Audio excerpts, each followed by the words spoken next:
Welcome back to the Nose Plays Magic the Gathering Arena.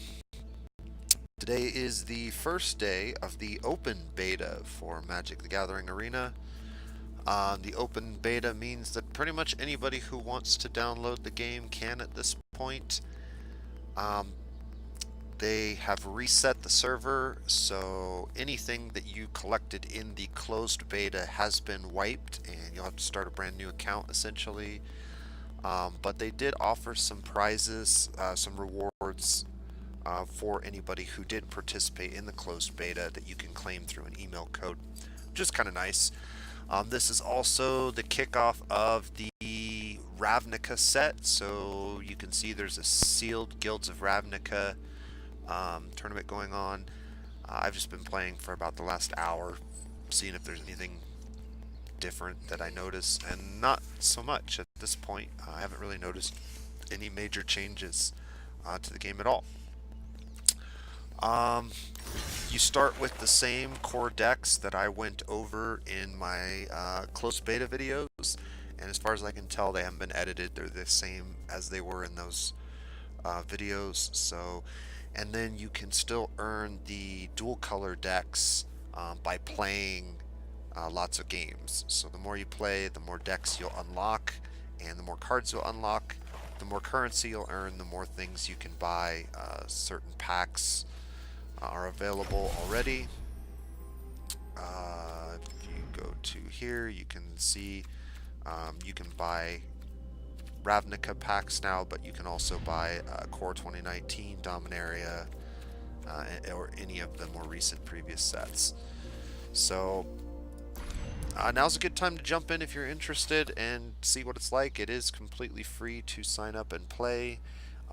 You can use these basic starter decks indefinitely, build your own decks from the cards you collect, and if you do want to accelerate your experience, so to speak, you can purchase the gem currency with real cash, which will allow you to play in more tournament style things where rewards are bigger, but also just purchase more cards and build bigger, better decks. So I'm just gonna play some Magic for you guys tonight for a little bit before I go to bed. But I just wanted to make the announcement that MTG-Arena has gone to an open beta, if you hadn't already heard. So that's what today's all about.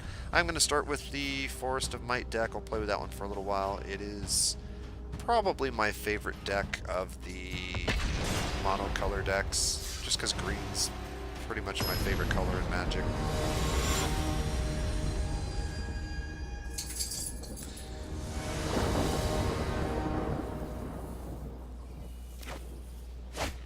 Really excited for Guilds of Ravnica.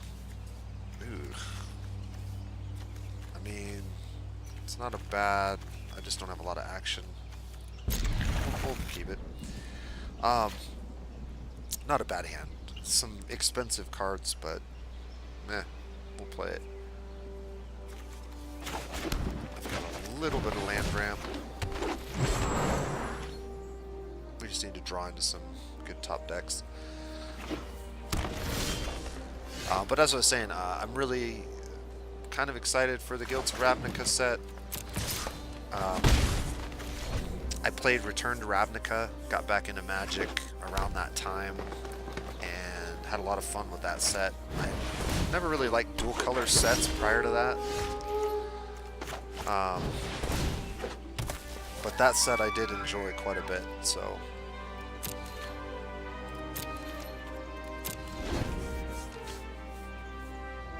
Looking forward to seeing it again. I've already looked through some of the spoiler material, and it looks good.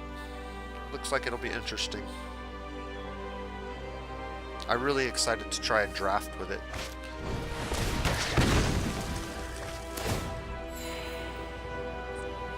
That was an unfortunate thing. That's exactly what we were going to do to him.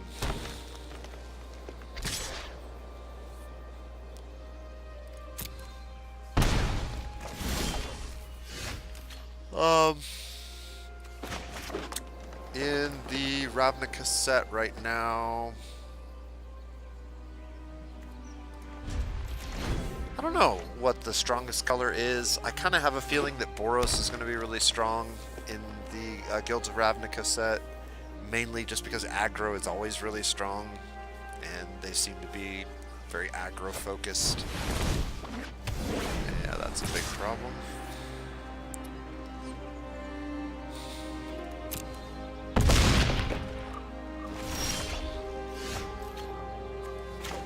What do I have that can get rid of that? Not much. That's a really strong card on Greenwood Sentinel with the Vigilance.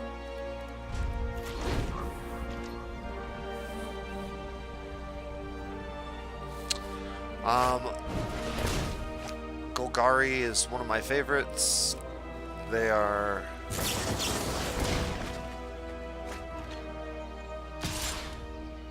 they are definitely one of my favorite guilds. Does he have trample?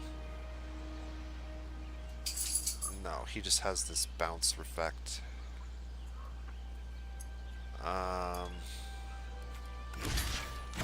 Sure. We'll block bonus damage.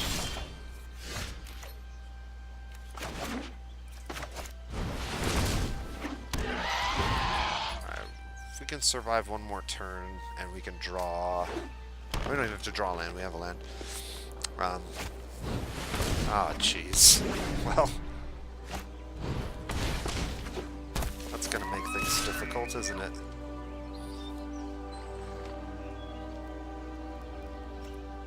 Yeah.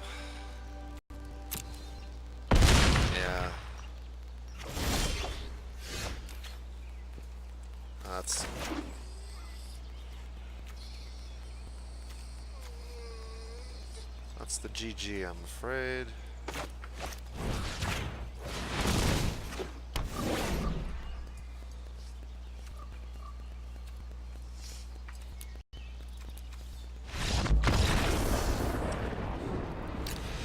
But as I was saying, Golgari is one of my favorite combination colors. I really like the Golgari. I built a pretty cool Golgari deck back in the Return to Ravnica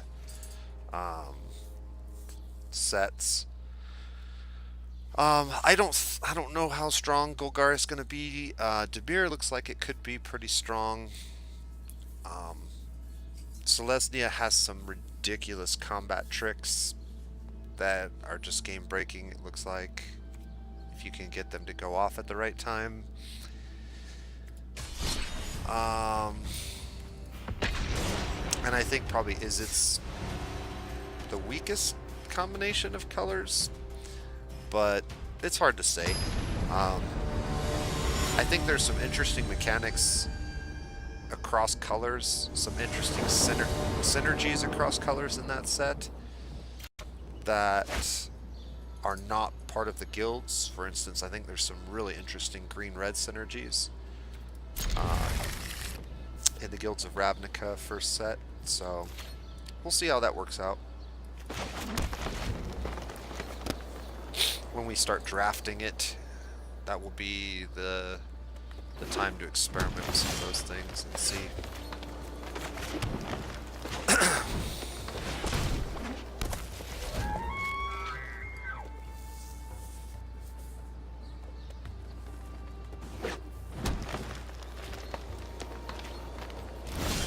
A lot of people playing green tonight. I've been in a lot of mirror matchups with green. I'm not sure what's going on with that, or why that might be. I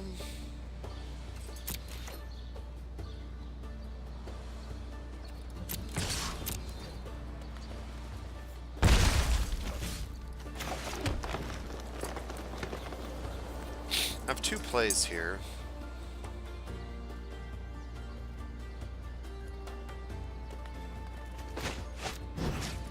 It's kind of a interesting play. I probably should have done that before I attacked, but I wasn't sure I was going to do that until just now. I was actually going to play the Centaur.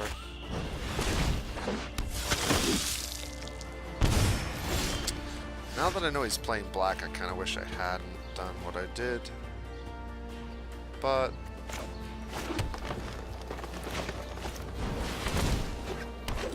it is what it is at this point.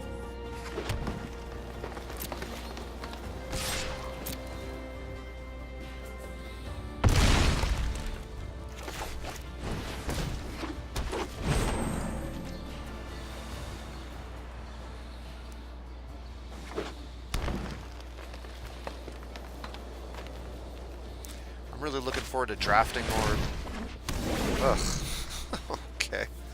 Drafting is really what I enjoy the most in Magic right now.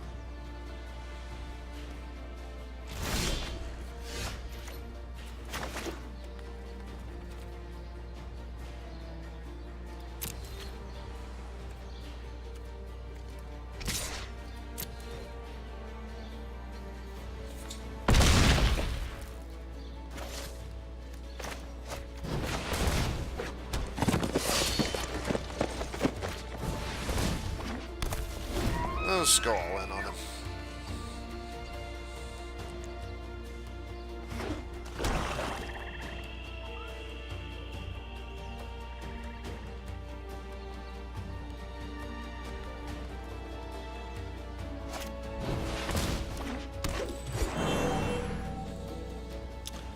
So one of the frustrations I have with the game of Magic is there are really only 3 types of Magic games that you play. I play this game quite a bit with my kids, and I've taught them the proper way to play Magic is to consider that there are 3 types of games that you play in Magic.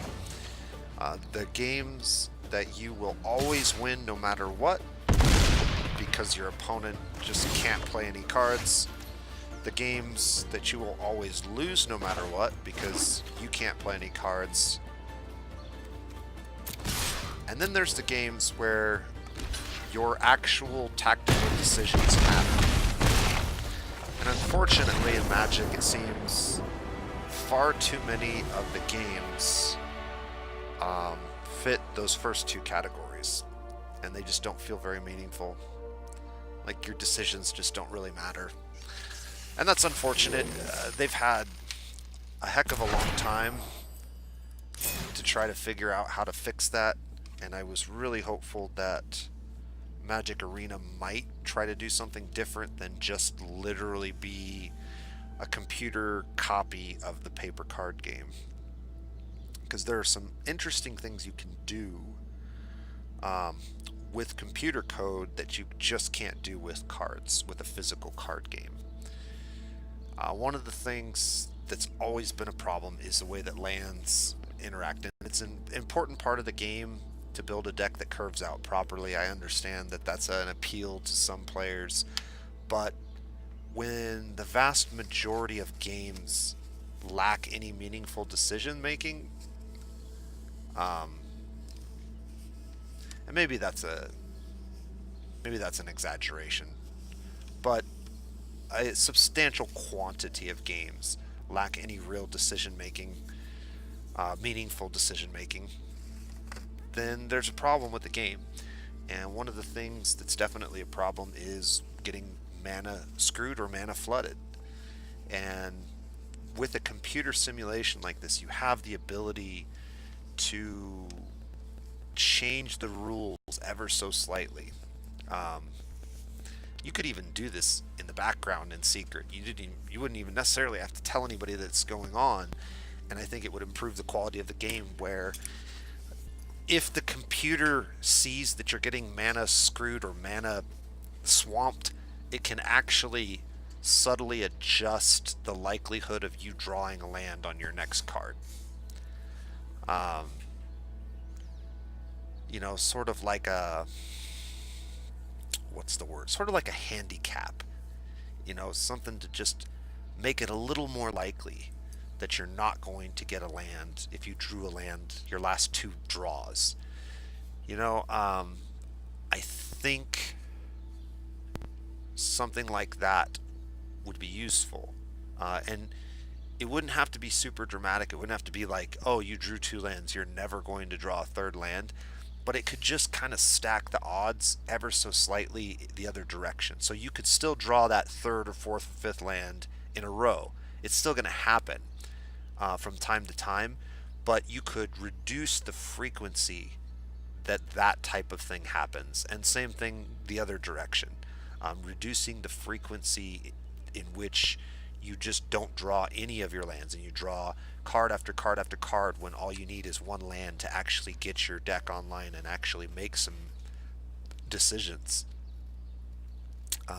If you could just reduce the frequency of those really bad games, I think it would do a lot for the game of Magic. And I think there's a real opportunity in a game like this for that to be implemented, but I just don't see it happening.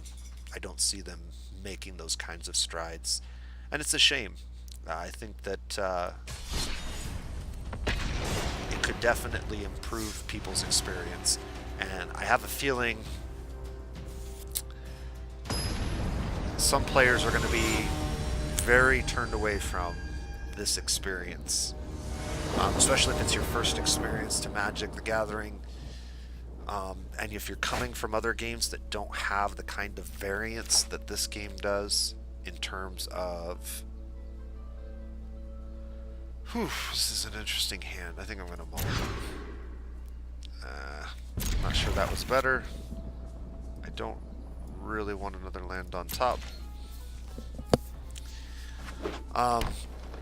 But yeah, I think it's going to maybe turn away some people from the game, and it's unfortunate. Come on.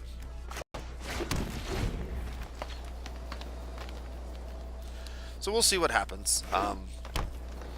I'm enjoying playing Magic again, that's for sure. So I can't really complain, but I've been playing Magic since, basically, since it came out, to be perfectly honest.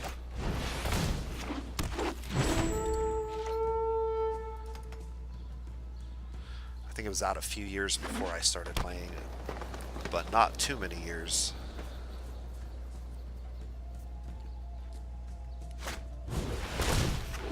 Oh my goodness. Whoa. What does the Still Leaf Champion do again? Can't be blocked by creatures with a power 2 or less. Well...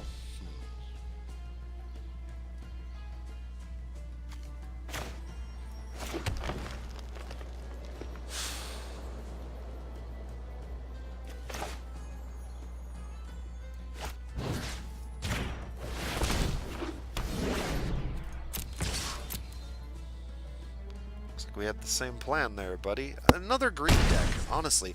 I think I've played against 6 or 7 green decks tonight.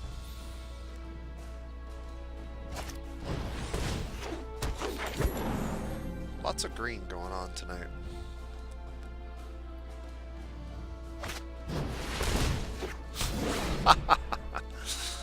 Well...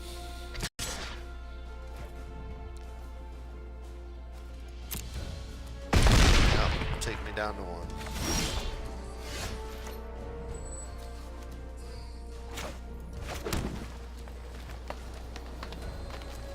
What can I do here? I could get this guy up to 7.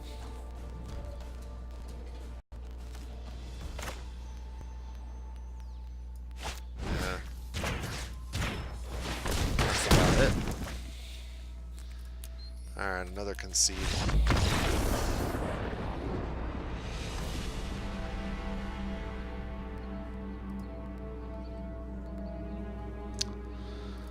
Well, since there are so many green decks, perhaps it's time to grab a different deck.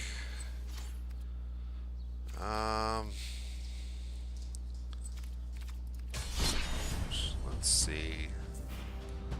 What plays good against green?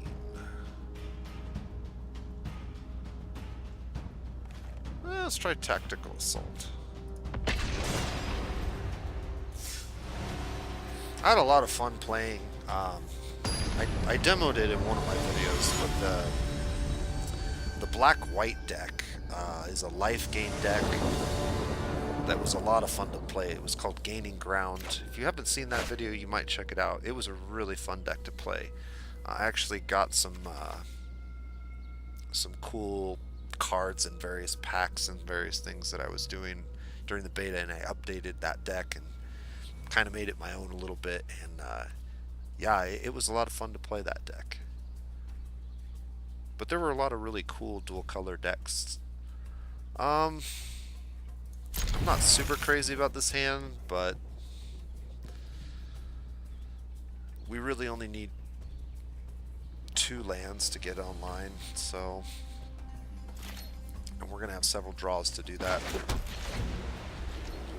I got 1, 2, 3... 3 draws. I should get at least 1 land in 3 draws, right? Maybe. This is where it gets a little ugly if I don't get a land. I got better than 50% chance to get a land right now. There we go. Alright, so I think we go Corsair, right? Corsair blocks the Griffin and gives us basically free life gain.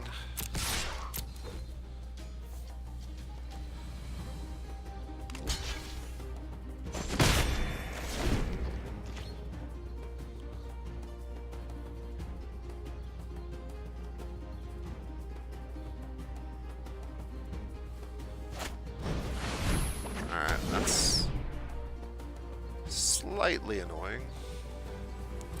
What does Angelic Reward do?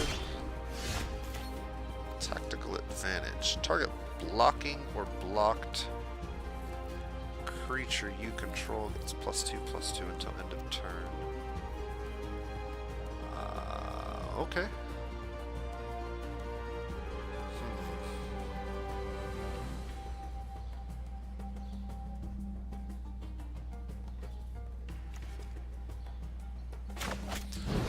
Let's just get the Line Breaker out and pass turn. So funny that I'm playing a white deck and immediately get paired with another white deck.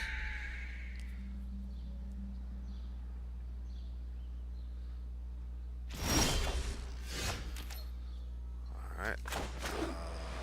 This is going to help immensely.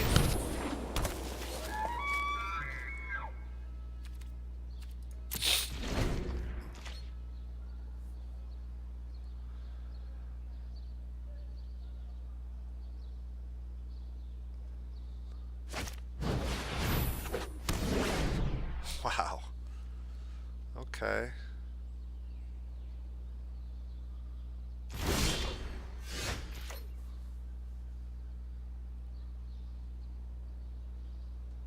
So let's see here. What can I do? Play another stag?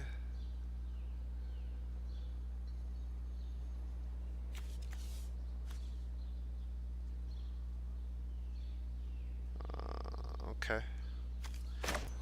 I mean, that pretty much takes care of his blockers. Starting next turn.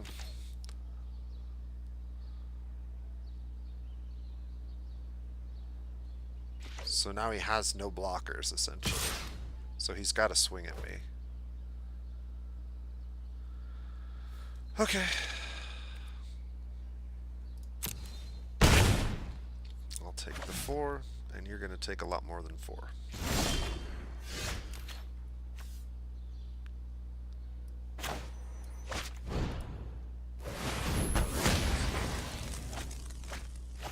Vengeance that.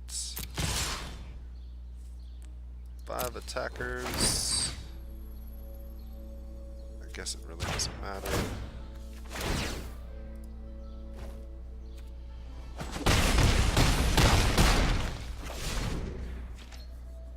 And we'll see what he does.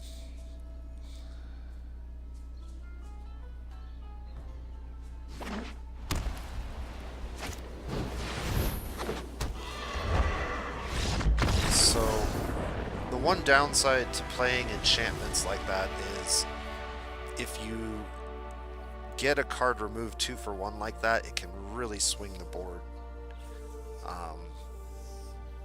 It's really hard using enchantments effectively. You need to use them on super efficient creatures. You saw in the green game, I mean, enchantments can be very powerful, especially if you don't have good removal spells, but most good decks have good removal spells. Green is one of the few exceptions to that. There are very few great removal spells in green, but most of the other colors have ways to deal with them pretty effectively. We'll play this a couple more times. Hopefully we'll stop getting the mirror match. That would be nice.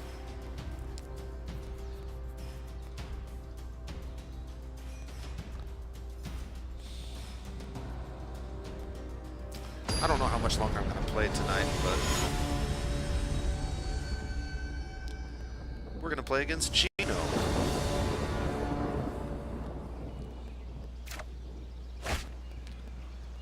Ugh.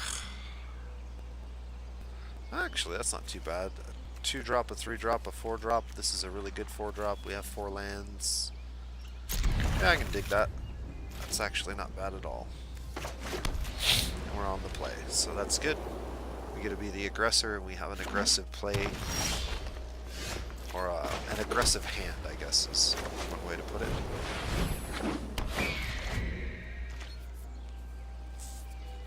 Alright, we're playing against a green. This will be a good matchup.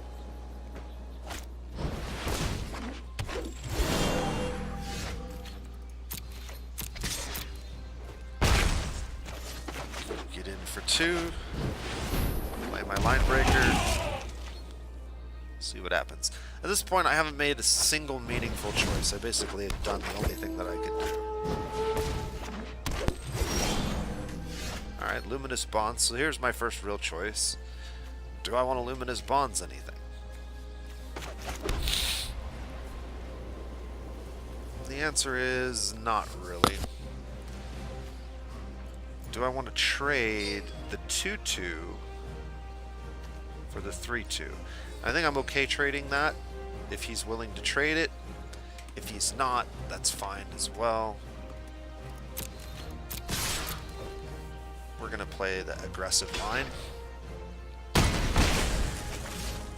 So, one of the biggest mistakes a lot of new Magic players make is they don't play aggressive enough, and they're not willing to trade creatures.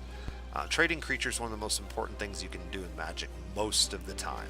There are situations where that's not the right play, but generally speaking, especially for newer players, you want to play aggressive, you want to trade out creatures, and the reason for that is a smaller board is an easier board to read. When the board gets really big, it becomes a lot more difficult to figure out how things are going to interact. So if you're new and you're having trouble playing the game, try playing a little bit more aggressive. Try trading creatures of similar value whenever you have the opportunity to do so, unless you have a deck that specifically is a go wide deck where you don't want to be trading until you have a very large board. And there are decks that are built that way, but alright, so he can't kill this without a combat trick, and even if he does, I'm okay with that because I have a replacement for it. I could bond something, but I don't think that's necessary. We're gonna save the bonds for something scary. And I have a feeling he's probably not even gonna get something scary out before the game gets out of control for him. Like, if he can't deal with this right now with a combat trick, he's in pretty big trouble. Yeah. So that's pretty bad for him. Now we've got 2 4/4s on the field. 2 flying creatures on the field. He did get his 3rd land, so he's going to be able to play something, but there aren't that many things in the green deck that are that intimidating to me with a 3 land. Now he actually has 6 land because all of his creatures tap for a land as well. Yeah, and I'm not even remotely worried about that.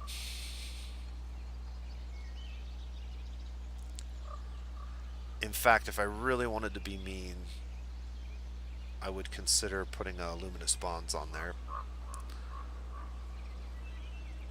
And that might be the play that I end up making, but we'll see. I've already got 6 through the air, so he's pretty much definitely dead in 2 turns. Okay. So there's one of his removal spells. So that does pose a problem for me. Because he could remove this, and this is going to get bigger as the game goes on. At this point in time, though, it's not big enough threat to my health total that I'm really worried about it, so we're going to hold on to this. And because we're flying, he can't block me anyways, so yeah, we're just going to put him on a one-turn clock and see what he does. If he has another Rabid Bite, he'll kill this.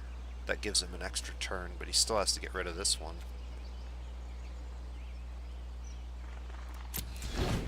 And if he plays a big threat, we definitely have an answer for it. So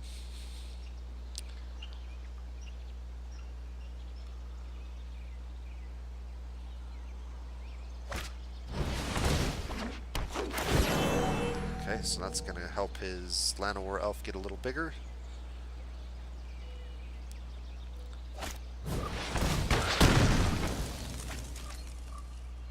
Oh, he didn't draw a land. I hate it when that happens. Yeah, this card gets 5 draws to find a land, and he missed all 5 of them. Wow, that's really rough. So he did Rabid Bite that other creature. But again, he's still on a 2-turn clock now, 1-turn clock. He's got to get another removal spell, for which there are several. He could draw another Rabid Bite, or he could draw a Plummet. I believe there's a Plummet or 2 in this deck, specifically for flying creatures. Looks like he got a land finally. There's this big Stompy. And that's the GG, I believe.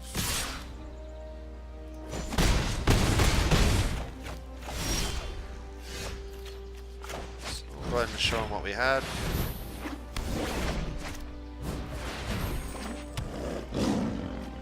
Draw out the land.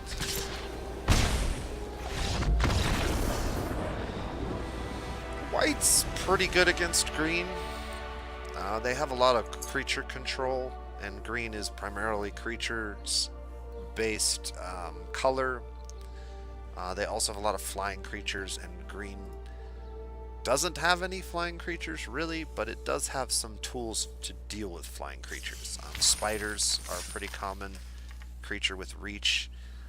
Usually have large health pools and outstat most flying creatures, so they'll shut down a flying game pretty hard in some cases. And then spells like Plummet, which are really efficient removal spells that target flying creatures.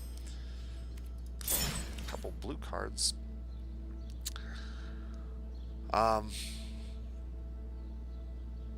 But yeah, I think that's it for tonight. I'm going to go ahead and shut it down. I got to get to work tomorrow, so I just haven't had a lot of energy the last week, which is why I haven't had as many videos come out. I did have a new Total War Tuesday video come out late.